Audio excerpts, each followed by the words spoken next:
What's up, everybody, and welcome to another edition of the On Purpose podcast, where it's always our privilege to be here with you and to hang out with you for the next hour, roughly, and to share stories of people that are inspiring us and living life with a purpose and seeking more than just existing. And it's humbling that they trust us with their story, and it's a privilege to show up and bring them to you. So this week, I am excited to dive into the heart of what it means to connect, not just with goals and dreams, but with people who make our journeys worthwhile. Joining us this week is a woman who has dedicated her life to fostering deep connections and empowering others to do the same. She's the author of Lady in the Tribe, and she's here to share her wisdom on building life changing friendships and finding joy in our communities. She's a certified midlife women's life coach. She transformed the lives of many by guiding them to their lady tribe, and her insights remind us that no matter where we are in life, the bonds that we forge that shape our purpose and propel us forward are what's truly all that matters. So I hope you enjoy this week's message and interview, and let us know what you get out of this. Subscribe, follow, like, whatever platform you're on, and throw in the comments what's your favorite part of this episode. So sit back and enjoy this week's conversation with Brenda Ridgley. Brenda, my newest friend, welcome to the On Purpose podcast. How are you today? I'm fabulous, Jerrod. Thank you so much for having me. I've been so excited about our conversation today. Oh, fabulous. That's a great way to describe how you're feeling. I always watch for what word people choose. Yeah, Yeah, I love I like learned from, yeah, my husband's uncle always said outstanding. And I was mm, like, that's kind of great, always to be outstanding. And I think that is a choice. it is. And it almost what I love about it is almost makes the other person kind of question, like, damn, am I outstanding? Am I fabulous? Maybe I gotta shift my perspective. That's right. That's right. But I think it truly is a choice when it all comes down to it. So Mm. As is why most not? of life, right?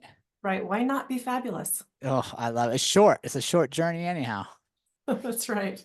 All right. Well, I'm excited to get you on the show and to learn from you. The Lady Tribe is very fascinating to me. And, we're coming up on our 25th anniversary and we raised two daughters. Mhm. And the role of women in society, and particularly the relationships women have with other relationships, has always fascinated me, and at times caused us great challenges as parents. So I'm Mhm. excited to delve into the Lady in the Tribe and how to create empowering friendship circles, which is the name of your book. Right. Well, I love this conversation, Jerrod. All right, but before I do, you're in Colorado, so I know you're probably an avid hiker, you're an outdoors person. We got to warm up. We Yeah, just don't get to the state and climb 14ers right away. So, Brent, I'm gonna warm you up. Are you ready for these warm up questions? I'm ready. All right, Let's here do we it. go. Coffee or tea? Coffee. What kind? Oh, some people may hate on me for this, but I love Starbucks Italian roast. Starbucks, huh? Home, I make it at home, my own cup. Yeah, nobody's gonna hate on that. If they are, they're secretly just mad at themselves for doing the same thing. Yeah, right. All right, favorite combination meal, brunch or dinner? Oh boy, I'd say Linner for sure. Thank you. I haven't had a dinner in a long time. I was almost wondering if I made up my own thing, but all right, why dinner? I don't even have breakfast most Mm, days of the week, to be yeah, honest. So, love Linner, love just and the whole thing of kind of grazing into the evening, which is not a great habit, but boy, is it fun. I love it. I love it. All right, sunrises or sunsets? I have to say sunset because I don't make it up for the sunrise very often. And what do you when you watch a good sunset? Because you're in the eastern side of Colorado, so you're watching the sunset over the mountains. What's going through your mind? What kind of feelings do you get from that? Well, there is this time of night in Colorado that I call alpenglow. And it's Mm. when the sun is setting and everything around you just starts to glow. And it is just beautiful, magical time of day. And I always kind of pointed out to my husband, oh my gosh, it's alpenglow time. And it only lasts a few moments, but Mm. it's just this, everything has this shine. That's pretty exciting. Oh, I love it. All right. Audiobook or physical book? Physical book. Okay. What's your Yeah. current physical book you're reading? Oh boy, I've got a few going on right now. That is a little problem of mine, but Sacred Contracts Ooh, nice. is one of them. And also A Course in Miracles. Okay. Yeah. What's been your takeaway from Sacred Contracts? Well, I'm just about 25% through, and it's really all about the premise that we are this continual energy, and we Mm. came to this experience with some understandings and some things that we are supposed to accomplish. And that's where I'm at right now. Oh, I love it. We are energy, right? Yeah, absolutely.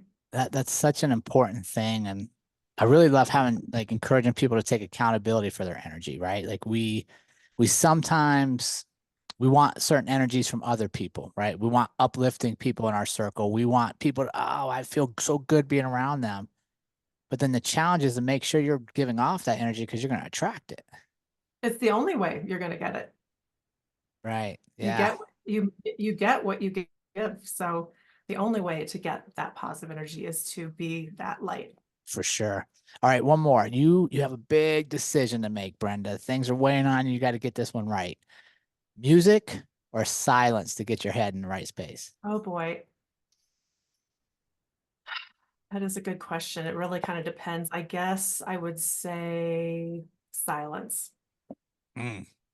What do you do then? Are you like sitting outside? You sitting quiet somewhere? Are you walking? Right. I might be walking, Mm. trying to eliminate anything from, just trying to be within as much as possible. And that is mostly easier to do for me with nothing coming at me. Okay. So observing nature, Mm. being quiet, listening to nature, that would be the probably the where I'd want to be. Mm. I love it. All right, you feeling warmed up, Brenda? I'm warmed up. Let's do All this. right. All right. I want to start the conversation because I think this is so prevalent in our society. And doing my research, one of the things that came across is you had mentioned kind of letting yourself go Mhm. as a mother and getting to a point where you're like, wait a second, like, who am I? Yeah. So talk us through that journey of going like, oh my gosh, who did I become here? Right. So it happened. Um, to I allowed it to happen, and but I didn't mean for it to happen. I wanted to be, the best mom. After I had children, I think a lot of women can relate to this, and probably fathers too, Yeah. that I was a different person walking out of that hospital than when I went in. I mean, I was a changed person. And to top it off, I had kind of a little bit of a traumatic, you know, birth. Probably not unique at all because everybody has their own experience, but I truly believed and said to people that my purpose is to raise this child and so that he can be something and make a Mm. difference. Yeah.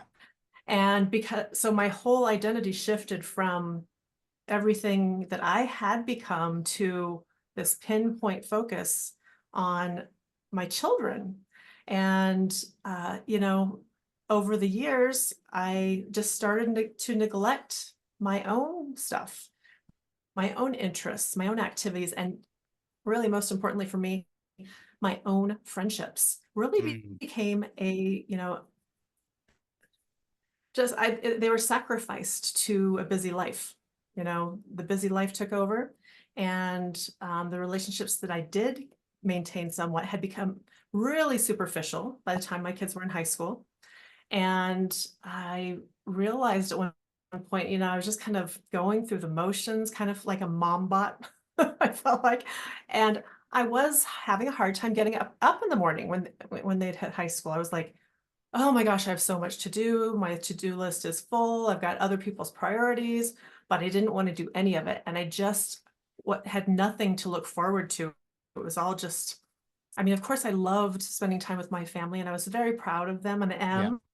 to this day, but I didn't know what was missing. You know, something was missing. I have this picture perfect life, but I didn't feel happy.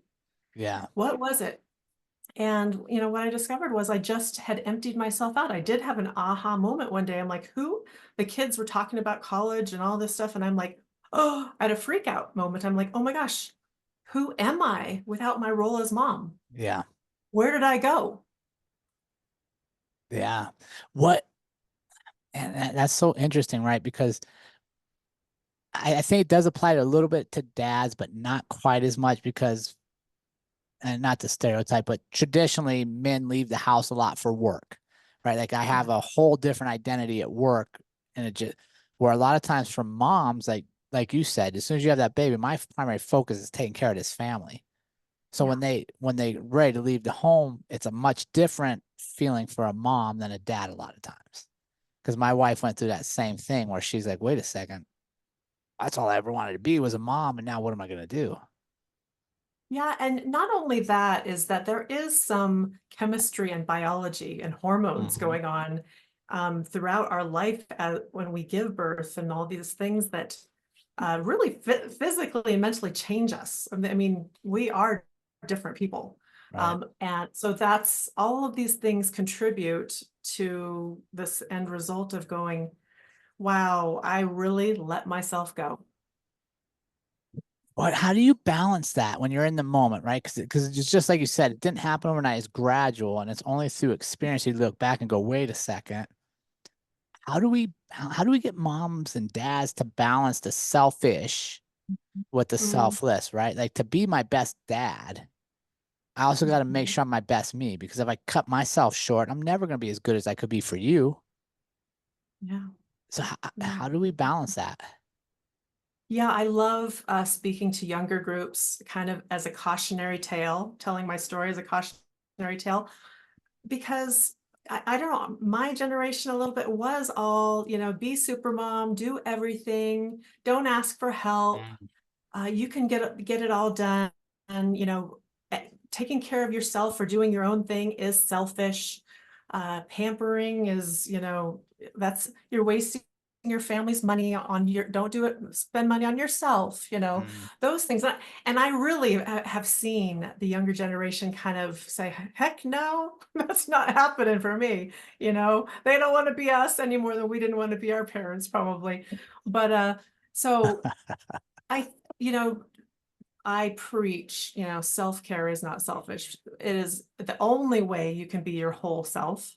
It's the only way you have anything to give is if you are full first.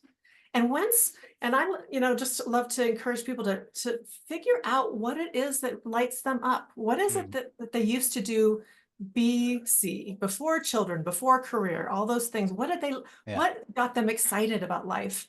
And go find that thing and do it again, or some of the things that you never got to do. Explore some of those things and start living. Mm. I love it. And yeah, I think that's huge, right? Is giving yourself permission to dream again. I don't know where it happens, but so many adults get into this life where they're so focused on the routine and like just getting through the what I got to do today that they forgot to dream, right? And Mhm. they Oh, yes. forgot that it's okay. And it's not like you said, it's not selfish to my children that I pursue my dream. Matter of No, fact, it's going to encourage them to pursue dreams if they see mom and dad doing it. right. You are their role model. And absolutely, I found myself when my kids were going to do their next thing, launching, they were worried about me. That's not what you want as a parent. They're, oh my gosh, my son set up like 6 different fish tanks so I could take care of something before he left. I'm still trying to get rid of them all. I mean, you know, what do you do? Right. So yeah, but they were concerned and worried about me, and that's Yeah. not what I wanted. Yeah, it's crazy, right? Because it's a byproduct. Like you're trying to be everything to them, but you're not to yourself. And really what the best example is when we take care of ourselves Mhm. and we show people it's okay to dream. It's okay to take time for yourself because you're going to serve better versus expending my cup 24 hours a day and never refilling it. Well, suddenly your level is dropped. Yeah, it's really important for them to see you working out, moving your body. It's really important for them to see you going out with friends and socializing and having a social life. It's really important for them to see you exploring art or hiking or whatever it is that lights you up. You come back a better, happier person. What do you think about this, Brenda? It's important for them to see you set boundaries, Oh, yeah. right? So like, Oh, no, yeah. I can't do this now because I have to take care of me. That's a boundary. And I think Right. that's one of the things that a lot of our younger generation has not grown up with is the boundaries of no, the boundaries of later, because you're right. One of the defaults of providing everything is they don't learn to protect their space. Right. Yeah, you have to, I mean, you have to lead by example. And I share with my clients that you should put things in your calendar for you, and then you guard them with your life.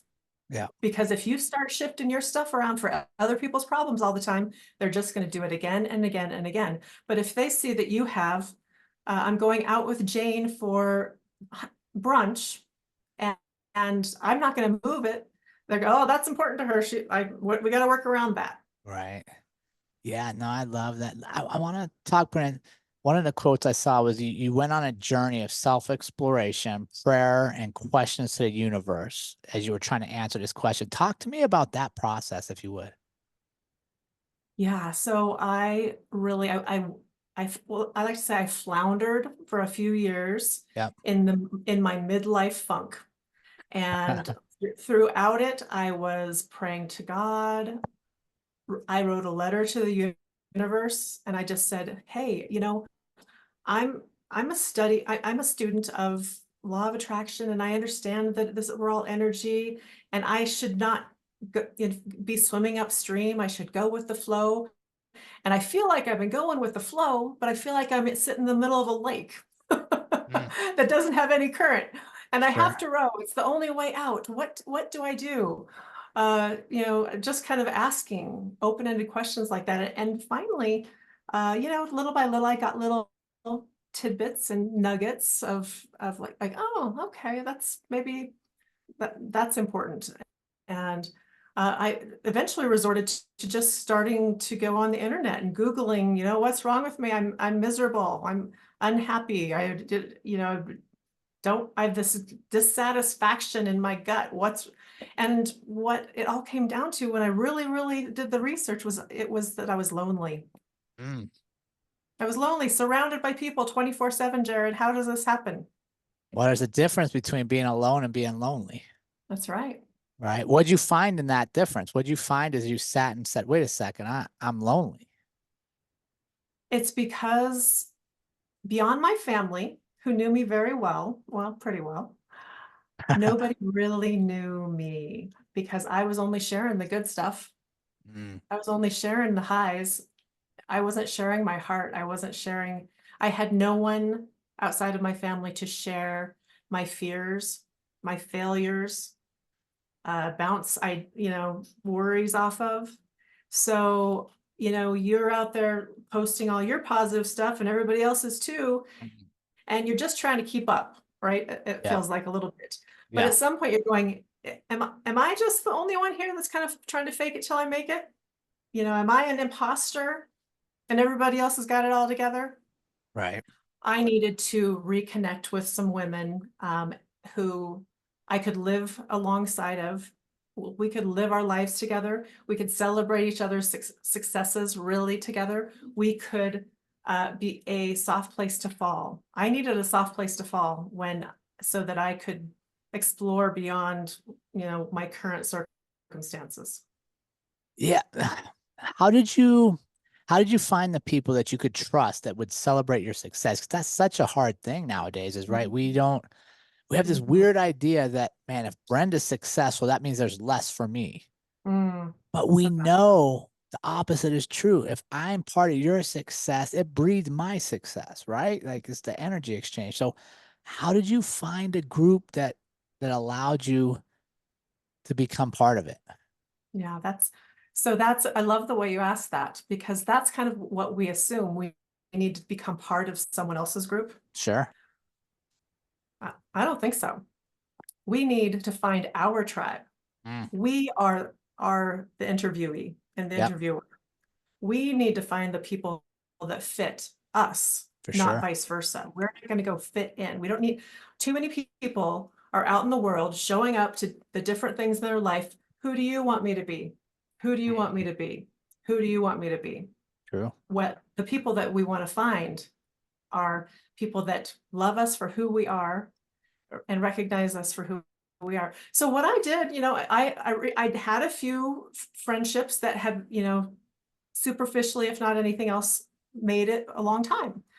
So I reached out and said, "Hey, I miss you. Yeah. I need to see you. One-on-one. Let's have coffee. Let's have lunch." And I just poured out to them where I was at. And guess what? Not one of them said, "No, I'm too busy. Thank you. That's weird." People are afraid that they're going to be weird if they Right. invite anyone to have lunch anymore. It's just become so we have a virtual option for everything. Yeah. So and I just I miss you. This is where my what's going on with me, and this is what I need. And I remember our times together and our memories. I think is a great foundation. And most of the time, and I'm not saying this has happened a lot, but Yeah. few people is all you need. They were like, "Oh my gosh, I miss you too. And here's where I'm at." And this is the vulnerability dance that Yeah. starts to establish those connections of that foundation. Yeah. I love how you went back to your circle, right? You went to people that were already in your life instead of thinking I had to find new people somewhere else. Not that there's not room for new people, but I think for a lot of us, if we get to this point and we start identifying what we really want, we'll find that there's probably people already in our circle that are looking for that same thing. And that sounds like what you allowed them to say is, wait, I'm looking for the same thing. Yeah, I did that with a couple old friends, and then I did go out and try to find new friends. And I so as I was in business networking groups and all that, Yeah. some of the women who I had been exposed to for maybe years even, but it always the conversation had been what's going on this weekend, how the weather's beautiful, that kind of level of talk, saying, "You know what? Let's have lunch. Let's do something. Let's go have a drink. I'd like to get to know you better." And I was received well with that also, even though it's a little scary to go to that next level with an acquaintance. But one of my acquaintances from that networking group is one of my very best friends right now. I love it. So here's a thought I just had that I would like to get your ideas on. You didn't call your group or reach out and say, hey, I want to show up and dump all this on you, Mm-mm. but I don't know what I need. You took ownership of what you were wanting to get back, right? So talk to me about and talk to our listeners about, okay, maybe I have this feeling going on, but I'm not sure what I want. How do I break down Yeah, what do I want first? Because if I'll be honest, Brenda, if you come to me and you just dump it on my plate, but you don't know what the hell you want, I'm probably not coming back for a second time. right, right. But if you come to me and say, hey, this is what I'm feeling, but this is what I want, I'm Yeah, invested because now I want to help you get there because now I'm learning right, too. How did you right. how did you take ownership of that part? Well, a couple things. Um, First of all, I think even if you don't exactly know what you want, and you have a connection that you can visit with and just say, "Gosh, here's where I'm at, and this is what I'm feeling, and I'm not sure where I want to go from here, but I'm feeling like I'd like to spend more time with you Hmm. and get to know you better." I think a lot of people are going to just resonate with that uncertainty a little bit Right. because it's more common than you think. But, honestly, I feel like you can absolutely design your tribe, Jerrod. Yes. And you design what do I love in my life? What do I want more of? And who can help me get more of that? Hmm. Maybe I use this example of camping. I grew up camping, in tents and in RVs and stuff with my family, and we'd go holidays and sit around the campfire and do s'mores and all that great stuff. Well, got married. My husband just doesn't really like that. He was like, "Well, let's just go to the Broadmoor." And I go, Yeah. "Oh, okay." So I didn't camp anymore. It's something that I really, really, really, truly enjoyed. So that was one piece of my heart. I felt like I didn't that time under the stars out in nature. So I found a friend who liked to hike and do things like that and spend time out in nature. And that's the foundation of our tribe bond, is that we do things like that together. So maybe it's some other area of your life that you would like to grow in or explore, and your partner isn't really into that. Hey, it's okay. Our partners may or may not be our best friends. A lot of people say they are, and that's absolutely beautiful. But I believe that we need more than one best friend, because that's a lot of pressure for one person. And we just aren't going to be carbon copies of each other, love all the same things. Should we just forget all the other things that light us up because we've found our person? No. Right. Create this space with other tribe members that you can build on these things, and allow your partner to do the same.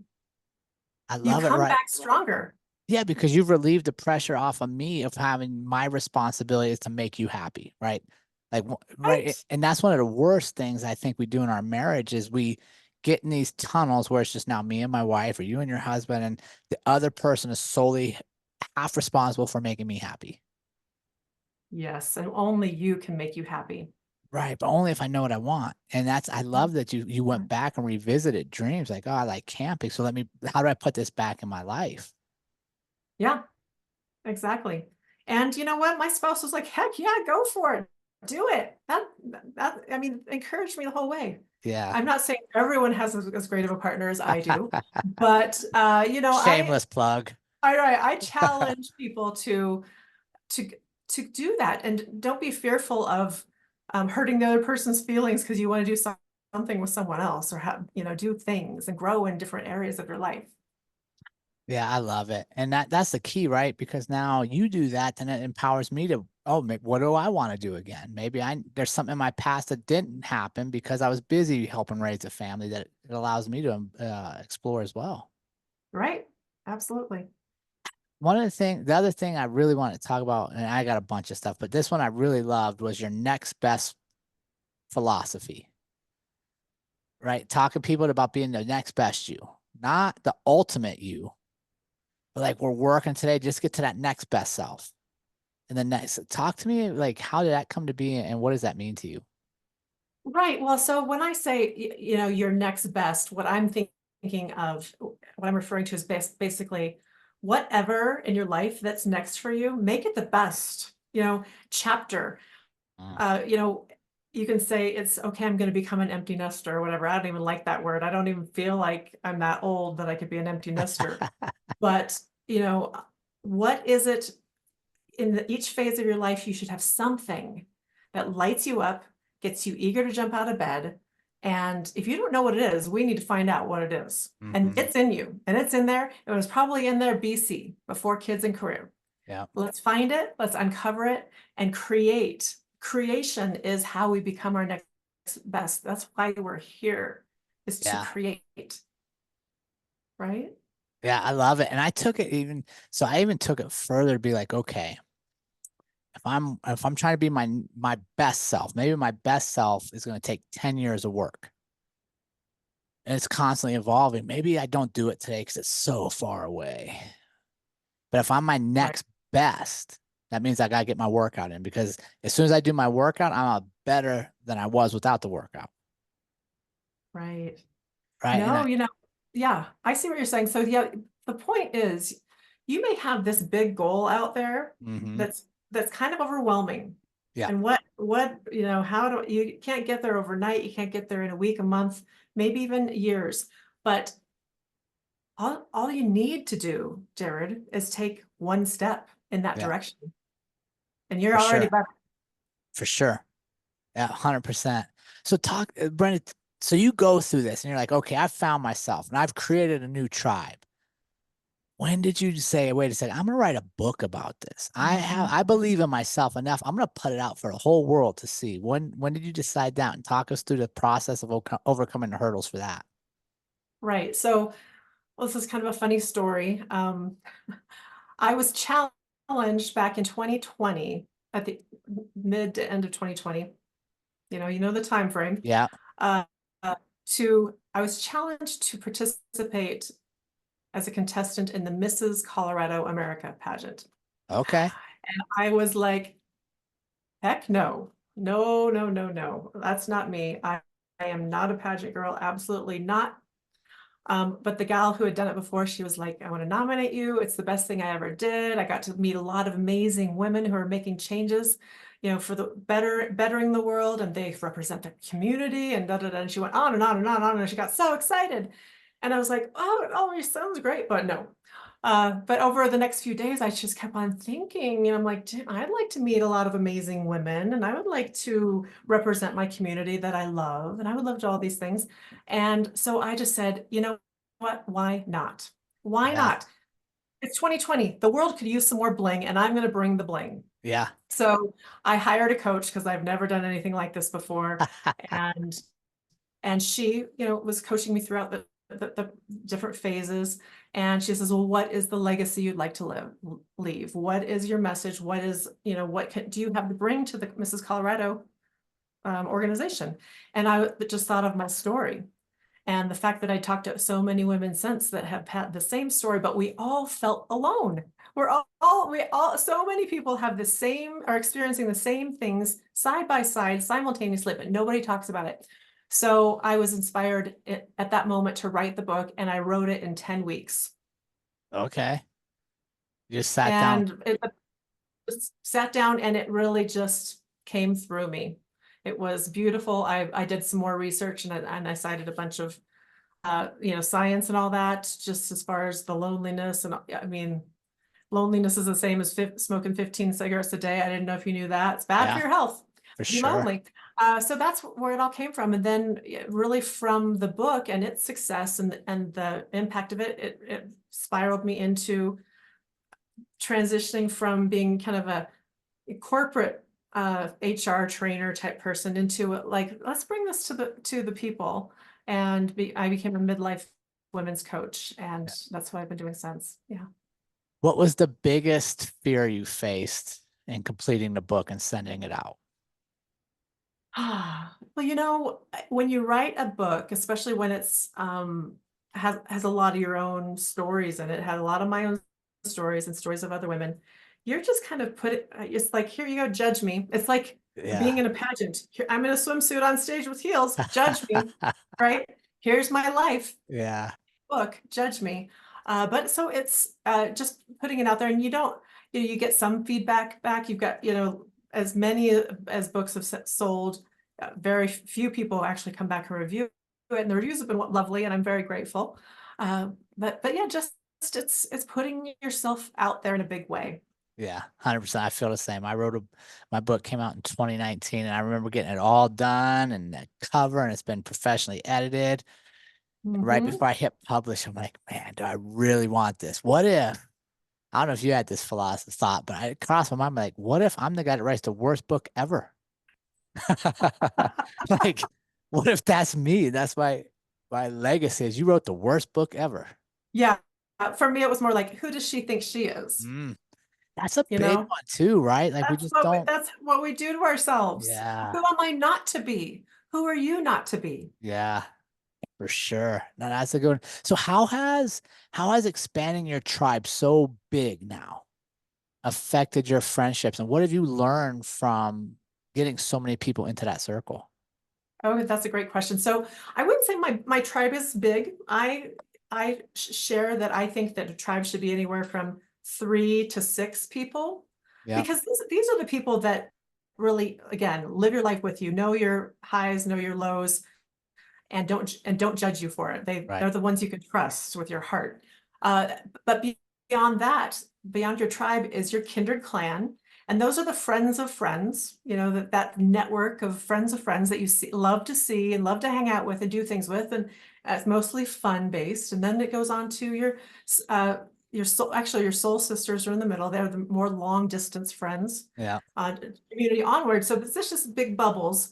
And how has it changed me? You know, it's funny because like every other relationship that's important, your tribe friendships, you're going to butt heads sometimes. You're yeah, not going to agree all the time. And that's this big misnomer, I think, in friendship. And that's why they don't last a lot of time. If you have altercation with a friend that hurts, it's like, see you later. I don't need this. I'm out of here. Right. Because you're not bound by blood, contract, or vow. You don't have to work at it. You just start over. Mm. But with the friendships, you have to make a commitment to work through those things. And I have a conversation with my friendships and say, hey, you know what? We're not always going to agree, but I promise you that if you upset me or vice versa, I'm not going to just bail. Yeah. It might take me a minute. I might need a month even, but we're going to talk about it, and we're going to try to work it out. Yeah. But so you think I have the perfect friendships and we never have problems. Well, we do. And sometimes I'm like, oh, I'm testing my own stuff here. I got to make sure I do it right. Or, so my tribe's shifting a little bit Yeah. because it's relationships. Yeah. But that idea of everything's perfect is such a burden to carry, right? Like it's so, if I try to do perfect, I never do anything new, right? If I try to be perfect, I'm just not learning because I'm not making mistakes. And it just drives me crazy when I hear people, or especially if I hear parents talking to kids about this perfect and that perfect, man, like let's embrace mistakes. There's no perfection. A quote I heard recently that I just love, and I have it taped to my screen here right Oh, now, yeah. because it helps me in my own coaching, because sometimes you want to be perfect and you want to be everything for everyone and help them in the best way and be of best service. But the quote is, I'm not going to be perfect, but I am going to be present. Mm, that's a good one. Just being here as a sounding board, being here and really hearing, really listening, Yeah. right? Yeah, that's good. That's really good. And I love that you're embracing conflict within friendships, because why the hell do I want to be friends with everybody that already thinks like me? That's gonna be so boring. Definitely. You need people that'll challenge you and call you on your crap, Jerrod, Yeah. when you get out of line and you're not being you. Mm, Because they're gonna yes. know. Your tribe knows you. And Yeah. if they know if they see you getting off track a little bit, they're gonna be like, come here, Yeah, get over here, let's talk about this. for Because sure. they care enough. Because other people are like, oh, what is she doing? Crazy. Right. Yeah. So that's funny, right? Because I hear that I've heard this in a few different circles where people say, oh, I just love this person so much, or there's so much love here. But then I watch self-destructive behaviors from that person. Right. And I'm like, you love them, but you don't love them enough to say, hey, just like you said, Brenda, I'm gonna call you on this. Like I love you so Mhm. much. And I'm gonna say, Brenda, remember that thing you told me you were gonna do? I haven't seen you work on it in months. Like, where are we at? Mhm.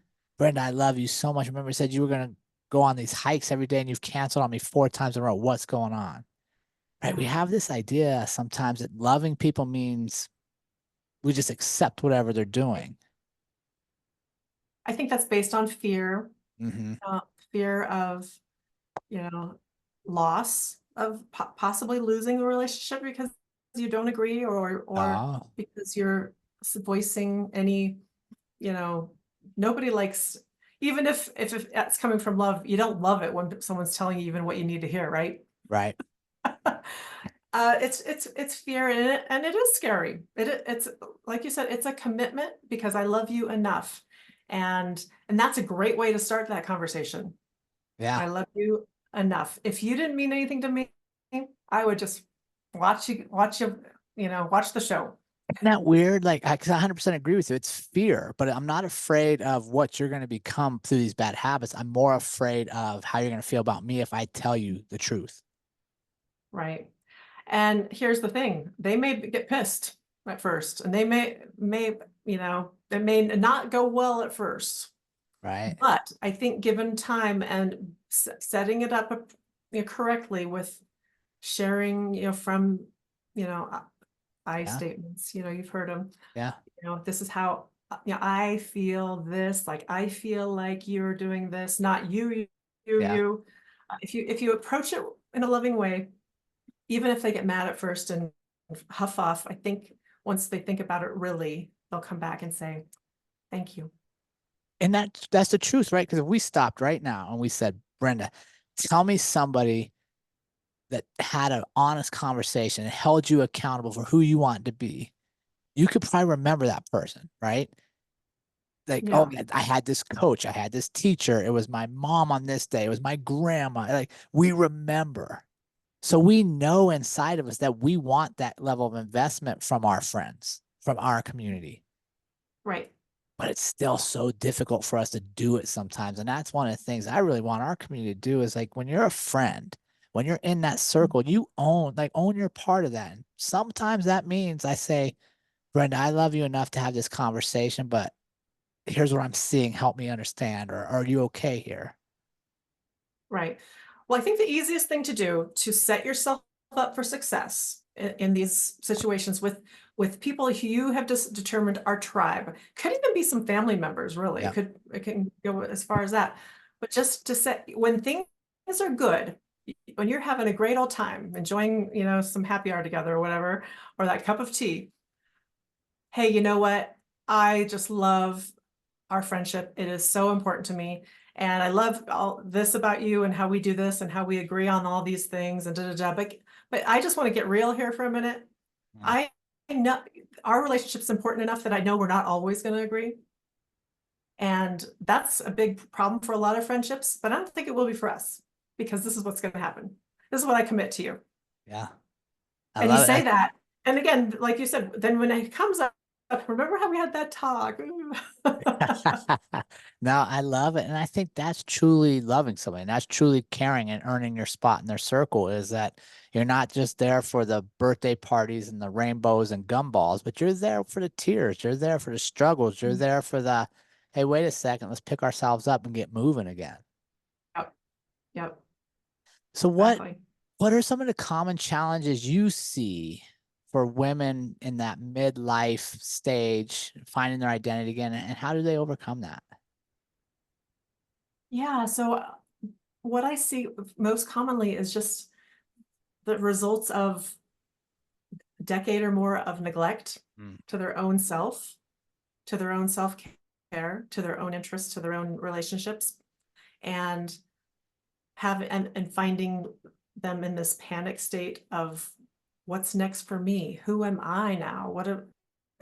So the first things are just to kind of hone down on before you can even find your tribe or lead a tribe, because we're all the leader of our own tribe. It's Right. not just one leader in a group of pack of friends that go places. You have your own tribe, I have my own tribe, but may have Right. we may coexist. But you got to figure out who you are, and you got to figure out what your values are and what's important to you. People where we've got uh, things coming at us all the time 24/7 of what we should be thinking and what Mhm. we're should all over all the time. And I don't think a lot of people have taken the time, like you mentioned, to dream. What's their next big dream? What do they what's really going to light them up? What's important to them? What they want to live for? What they would die for? Mm. you know we get this all out on paper, and it's like peeling back an onion, getting through the layers of, okay, my purpose is my kids, or my family. Sure. Well, let's peel it back a little. So why do you say that? And you kind of go through this process to get to that thing, that spark. And when you hit it, you get the goosebumps and you go, oh my gosh, that's it. That's it. Yeah. Now how do we get more of that? Mm. So that's the first step, finding out your why and why you do the things you do, why you've created these patterns, which ones you want to keep, which ones you want to shift out of. Yeah, that's great because you're right. Like when I hear you sound about, you're really having to identify habits, right? Like what are my habits right now? Mhm. And then you're peeling them back to your actions. How long a process is that for you? Like, what do you see as, say, on average, working with somebody?